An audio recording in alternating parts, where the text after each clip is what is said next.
Je suis là pour vous préparer au concours Eloquentia, qui dans 6 semaines va élire le meilleur orateur de la Seine-Saint-Denis. Quel que soit votre niveau de départ, vous pouvez progresser. La seule condition, c'est que vous y mettiez de vous-même. Quand tu parles et que les gens t'écoutent et que les gens te regardent, t'as l'impression que tu peux tout faire. Tu peux conquérir le monde. Allez, on va faire un pour-contre. Ah, et Franck, si t'as pas d'argument, tu rentres. Donc moi, je suis pour 3 raisons.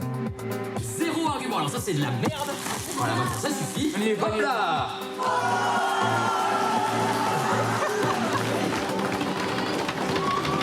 On est avec Harry et Anna Torjman. Salut tous les deux. Salut Vous allez Fabès. bien ? Très bien. Vous sortez, enfin vous êtes les producteurs de ce fabuleux documentaire dont Mademoiselle est partenaire qui s'appelle À Voix Haute et qui sort mercredi 12 avril. Tout à fait. Ce documentaire est une version longue d'un autre documentaire qui était sorti à la télévision il y a quelques mois. C'était quand ? Ouais, c'était le 15 novembre, ouais. Fin d'année dernière, et qui reprend en fait le parcours d'une classe du concours Eloquentia, c'est ça alors, d'où sort, qu'est-ce que c'est que ce concours déjà ? Est-ce que vous pourriez me le pitcher ou le pitcher, mademoiselle ? Alors ce concours, c'est un concours qui a été créé par Stéphane Le Freitas, qui est aussi le réalisateur du film, et c'est un concours de prise de parole. C'est un concours qui permet aux jeunes de tout le département de Seine-Saint-Denis de participer à un concours d'éloquence. Alors comment vous vous êtes retrouvés alors déjà, un concours d'éloquence, quid ? Pourquoi faire Quid du concours d'éloquence. Voilà, pourquoi faire ? À quoi ça sert le concours d'éloquence et en quoi ça consiste ? Le concours d'éloquence, ça sert à apprendre à bien s'exprimer, déjà. Et donc, à quoi ça sert ? Ça sert à tout le monde dans la vie de tous les jours, bien s'exprimer. Savoir structurer d'abord sa pensée, puis bien l'offrir à un auditoire. C'est la base du lien entre les gens. Donc du coup, ça sert dans la vie de tous les jours. Et j'imagine que c'est pas vous qui êtes à la base de ce concours, mais pourquoi ce concours a été créé ? Je crois que la volonté de Stéphane de Freitas, c'était à la base, c'était au tout début de créer du lien social entre les gens avec son association qui s'appelle Indigo. Voilà. Et en fait, dans Indigo, donc un des programmes c'est Eloquentia, donc sur la prise de parole. Ce programme a été créé par Stéphane justement pour créer un lien entre la banlieue et disons Paris pour le coup. Et donc l'idée c'est de créer une passerelle entre ces deux mondes qui se rencontrent peu. Et ce concours en fait c'est un petit peu un exemple magnifique du fait que alors qu'on vient pas du même milieu, on peut se rencontrer, on peut se parler, on peut s'écouter, on peut s'entendre et on peut réfléchir et comprendre et avancer ensemble en fait. Comment vous êtes retrouvés alors déjà liés à ce concours, de quelle façon ? Vous avez rencontré Stéphane de quelle manière ? On a rencontré Stéphane en soirée. Non. En vrai de vrai. Non. On a un ami commun. On a un ami commun qui s'appelle Dorian, qui est DJ, qui est DJ Dorian, hyper connu. Et qui n'est pas que DJ, qui est aussi compositeur. Absolument, il a entre autres composé le dernier album de Mathieu Chédid. En fait, ils étaient colocs. En fait, moi j'étais très pote avec Dorian, ils étaient colocs. Et du coup, j'ai rencontré Stéphane par ce biais-là. Et puis en fait, tout doucement, on a commencé à s'apprécier, on a beaucoup discuté. Et puis il avait ce projet Indigo et Eloquentia, et puis on en a discuté. On a vu qu'il y avait peut-être un film à faire autour de cette initiative. Donc la première année, on a regardé comment ça s'est passé. La deuxième, Stéphane, lui de son côté, il a commencé à tourner 2-3 petites choses et tout. On sentait qu'il y avait une vraie envie, mais à la deuxième édition, on n'était pas prêt vraiment à concrètement produire une œuvre parce qu'on sentait qu'on n'était pas prêt. Il fallait aussi qu'on se fasse accepter aussi des jeunes. Et puis la troisième année, c'était la bonne année pour nous. Du coup, on avait déjà préparé un petit peu en deuxième année. Et puis la troisième année, on a réussi à vendre à France 2 le programme dans un premier temps. Et puis on a tourné. Et puis voilà comment ça s'est déroulé. La genèse de tout ça, ouais. Alors c'est l'édition 2015, c'est ça, en tout cas que le film retranscrit. Tout à fait. C'est donc l'édition d'il y a 2 ans. Donc là, le concours continue encore aujourd'hui. Complètement. Ouais. D'ailleurs, il y a eu la finale. Vous êtes en train de faire une suite ou pas ? Ouais, À Voix Haute 2. À Voix Haute 2, le retour. On est en préparation. Non, oui, il y a eu la finale 2017 lundi dernier.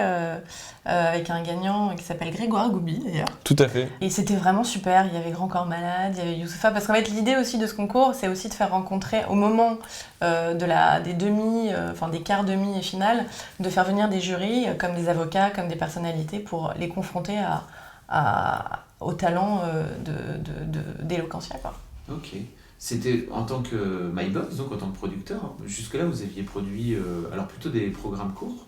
Par exemple, citons une petite œuvre sur Canal+, s'appelle Bref. Plus récemment, plus récemment Serge Le Mito. Ouais, et entre les deux, on a fait bloquer. Et qu'est-ce qui vous a donné envie de vous lancer dans cette aventure de docu? Parce que pour le coup, j'imagine que c'est pas du tout la même œuvre, le même métier. Complètement. En fait, c'est notre premier documentaire. Déjà, on est déjà très content de l'avoir fait. Écoute, on a décidé de produire cette œuvre-là. C'est devenu de manière assez naturelle. C'est-à-dire que Stéphane, de son côté, avait une réelle envie de faire quelque chose. Et nous, notre job en tant que producteur, c'est d'accompagner des gens qui ont des choses à raconter. Donc que ça prenne la forme de programmes courts humoristiques ou de programmes plus longs. Et là, pour le coup, Stéphane, avec son documentaire, on sentait qu'il y avait quelque chose de fort à raconter.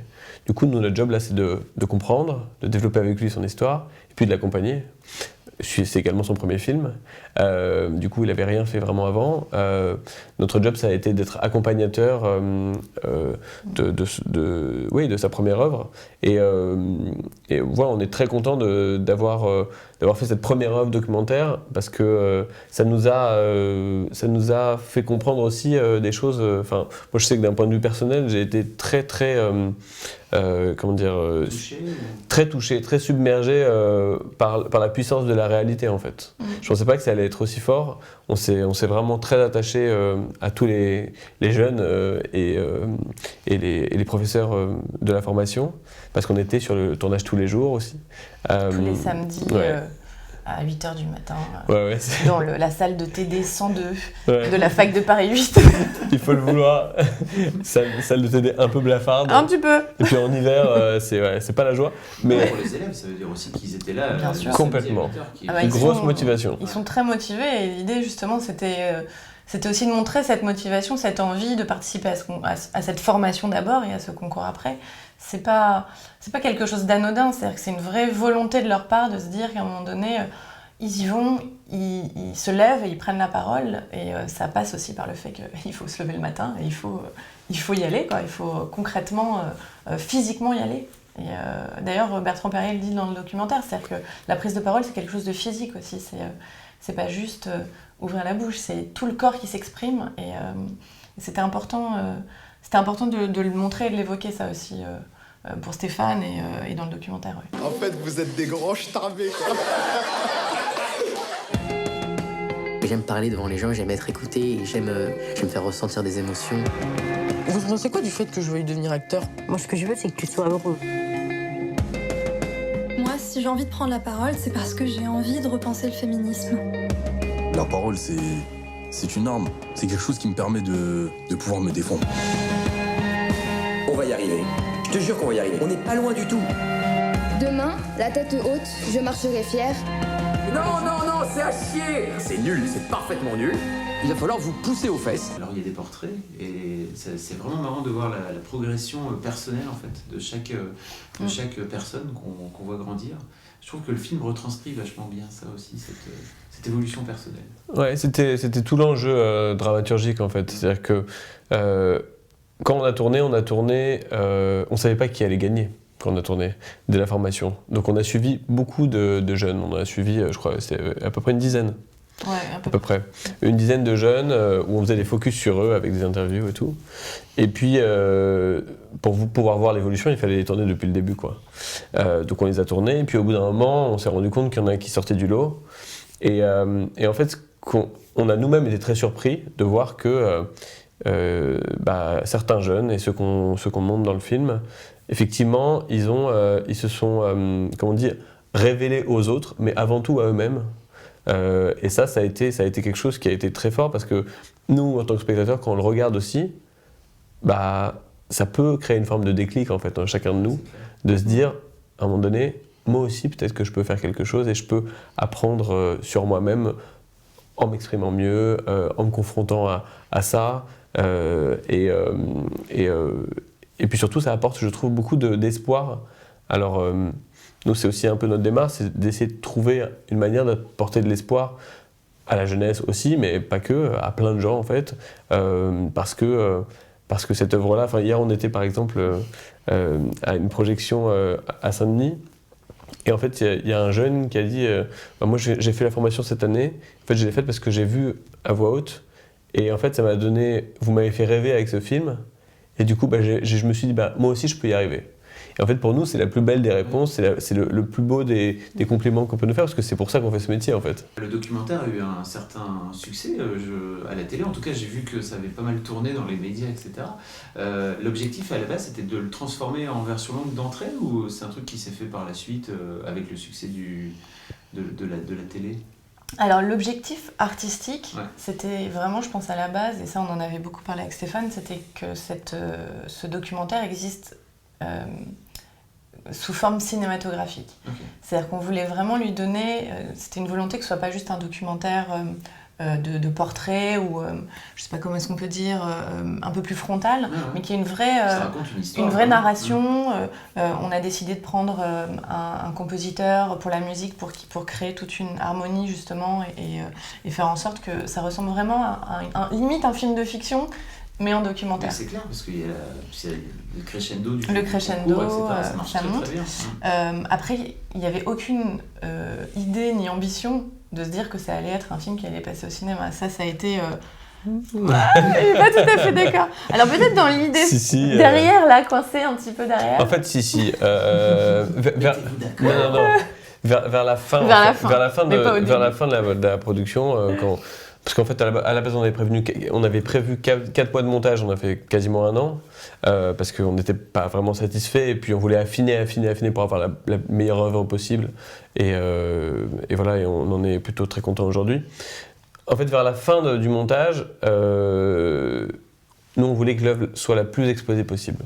Donc France 2, on avait une exposition qui était intéressante évidemment avec Infrarouge, et c'était déjà extraordinaire d'être dans cette case-là. Mais il y avait déjà eu un exemple en fait sur France 2 qui s'appelle Chante ton bac d'abord, où ils avaient été diffusés en télé, puis après il y avait eu une exploitation au cinéma. Et du coup, ça existait. Et du coup, nous, on s'est dit, pourquoi pas nous en fait. Et en fait, rapidement, on a contacté les distributeurs cinéma. En fait, on les a même invités à la projection à France 2, mais bon, ils n'avaient pas le temps parce que déjà ils ont beaucoup de films cinéma à voir, donc ils vont pas aller voir un film télé en plus. Et du coup, on leur a envoyé des liens en fait pour voir le film.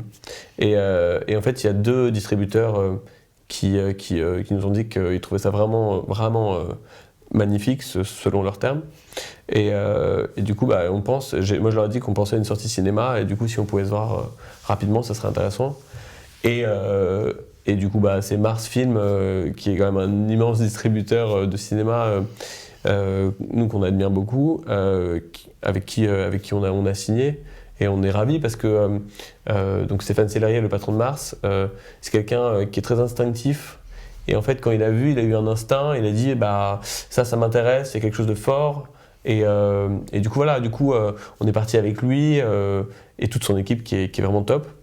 Et le film a été effectivement modifié. Il a été modifié de manière assez importante, dans le sens où on a rajouté plus de 21 minutes de film.